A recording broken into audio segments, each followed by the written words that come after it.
তো হ্যালো বন্ধুরা, আজ আমরা চলে এসেছি একটি নতুন ভিডিও নিয়ে। ইংলিশ গ্রামের প্রথম ধাপ হচ্ছে আমরা শিখব ওয়ার্ড। বাংলায় বলে শব্দ। ওয়ার্ড কি? তাহলে আমরা শিখব যে ওয়ার্ড কাকে বলে, কতগুলি লেটার নিয়ে তৈরি হয় একটি ওয়ার্ড। কতগুলি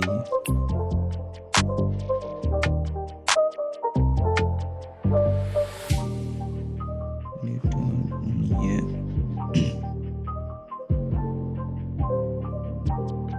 তৈরি হয় একটি ওয়ার্ড।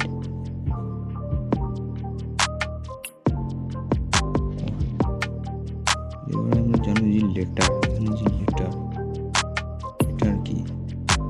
এটা যেটাকে আমরা বাংলায় বলি বর্ণ,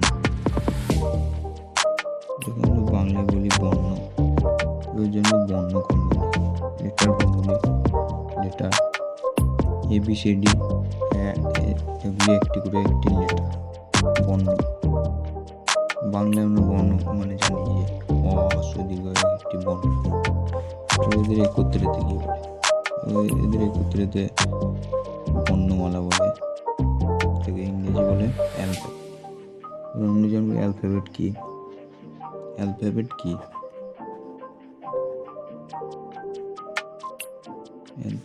কি? এটা হচ্ছে A to Z are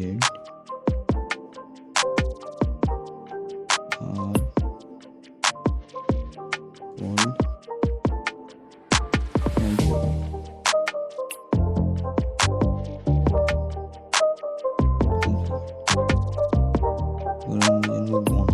বর্ণ কি? বাংলায় বর্ণ কি? বর্ণমালা।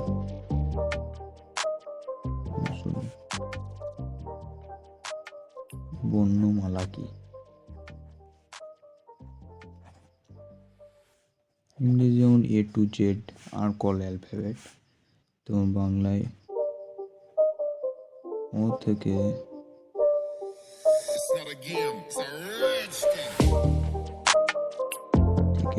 চন্দ্র পর্যন্ত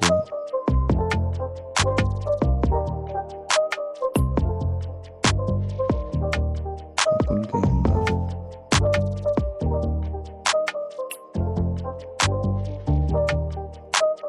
বর্ণমালা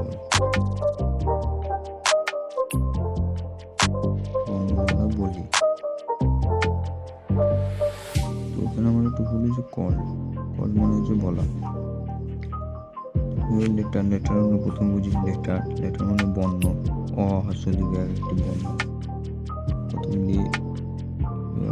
কতগুলি লেটার মিলে তৈরি হয় একটি ওয়ার্ড বা শব্দ। লেটার মিলে তৈরি হয় একটি ওয়ার্ড বা শব্দ। তাহলে যেমন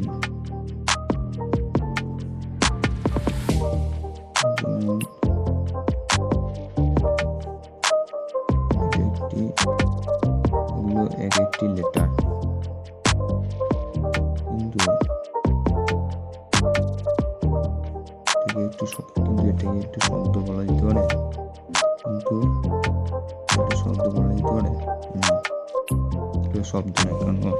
কারণ শব্দ হতে গেলে অবশ্যই একটা মানে থাকা চাই এবং যেন একটা কি ভাব প্রকাশ করে। তাহলে এটা যদি আমরা উল্টে লিখি বেড, এর মানে হচ্ছে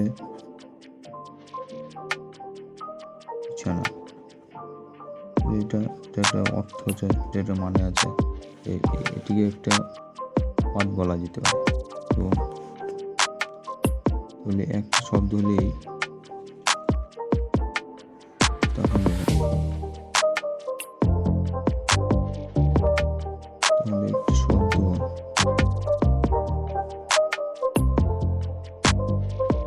একটি শব্দ কি একটি ওয়ার্ড হয়? উত্তর কি হবে? হ্যাঁ। এর উত্তর কি হবে? হয় হ্যাঁ। যেমন তোমাদের একটা উদাহরণ দিচ্ছি, যেমন এখানে বলা যেতে পারে আই।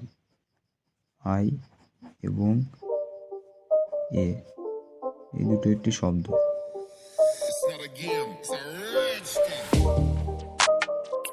একটি শব্দ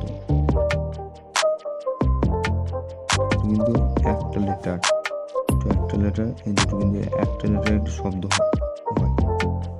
যেমন আই মানে হচ্ছে আমি,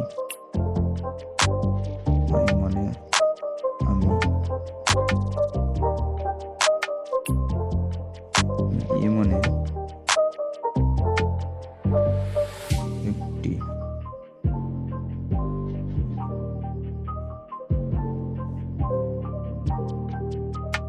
তাহলে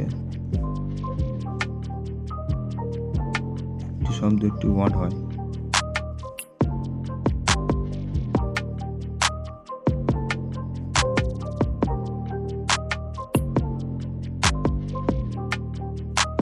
সরি ভুল হলো, তাহলে একটি লেটার একটি ওয়ার্ড হয়। তাহলে আমরা কি শিখলাম যে ওয়ার্ড কাকে বলে? ওয়ার্ড কতগুলি লেটার নিয়ে তৈরি হয় একটি ওয়ার্ড। তোমাদের যে একটা কাজ দিচ্ছি, যেমন টিপিএ, এটা তোমরা সাজিয়ে নিয়ে কেমন কমেন্টে জানিও। টিপিএ সমান কি হবে? এই লেটারগুলিকে সাজিয়ে